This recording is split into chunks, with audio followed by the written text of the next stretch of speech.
We have Jabrill Peppers' mom. He is the New York Giants' strong safety right now, but his mother, Ivory Bryant, is here to talk more about their relationship and the journey, really, of how he became a football player and how excited she is to see him play once again in this new season.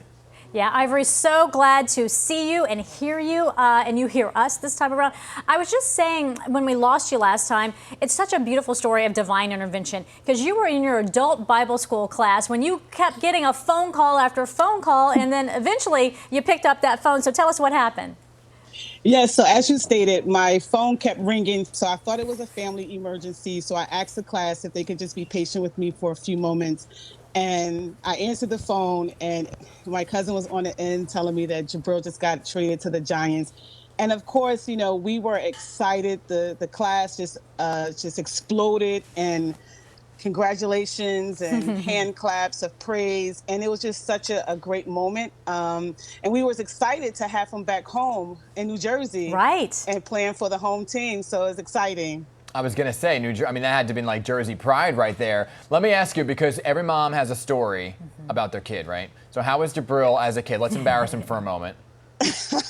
Well, you know, I really don't have any embarrassing stories, but there is one cute story I would like to tell, and that was when he was playing Pop Warner football, and he was going in for a touchdown, and he was running so hard and so fast that he lost his cleat, but he continued to run as fast as he could, and he scored the touchdown. So that was pretty amazing. He ran right out of his shoes. He was so fast.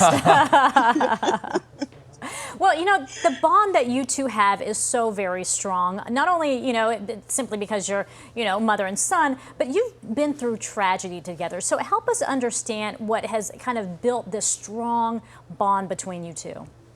Faith and tragedy. When my oldest son passed away, it certainly hurt us in a way that words cannot ever express.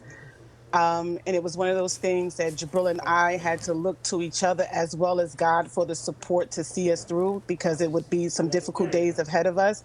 But with God's help, we managed to pull through. And with faith, Jabrill just continues to show himself proud, show myself proud. I know my son is looking down on him, and he is proud, and certainly God is as well. Yeah, and I mean, that led to you're now a reverend at a local church.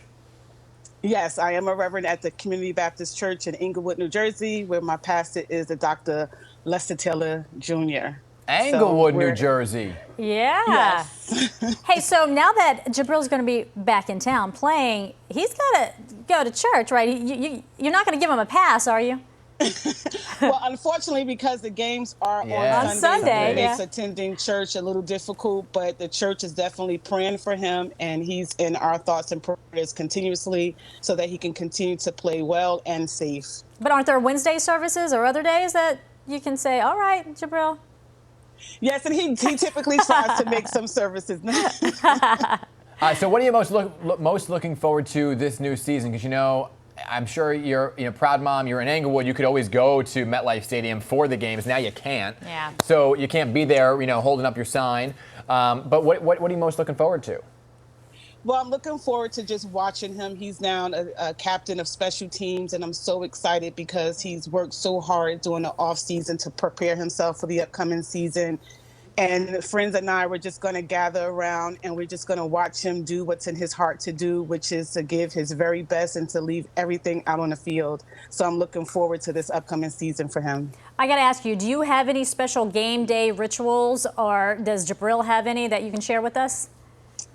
I do not, other than just praying. I pray for all the players. Obviously, you know, I pray religiously for Jabrill to just keep them safe. But I pray for the team. For both teams, so that there's no injuries, certainly no life-altering injuries, and we just go out there just to have fun and just root them on, no matter what the outcome is. Are you a little worried, though, with COVID-19 that perhaps there's that exposure that you have to factor in? Oh, absolutely, absolutely. It's always that concern, but hopefully, and it sounds like they're following all the CDC guidelines and making every effort to keep the players safe. So with that being said, I just continue to just pray and just hope for the best that no one tests positive and they can have a safe, health-wise season as well. Yes. Ivory, what are you cooking? Yeah, game day. Well, I mean, there's got to be a game day food snack, right? A game day menu. So I like chicken wings, so it's usually some form of a hot wing with some dip, and soda, water. Yeah. I'm not really a soda drinker, but we have that for those who do drink soda. But yes, that's pretty much it. No All right. rituals other than prayer. I'll bring the buffalo chicken dip. I'll be in the backyard of the Englewood, We'll socially Englewood, New distance Jersey. ourselves. But All we want right? to try those Absolutely. wings. So make a few extra chicken wings, and I'll see you at 6:30. Thank you. Certainly. All Thank right, you so much. Ivory, so Ivory. good to speak with you. Very Thank nice. you.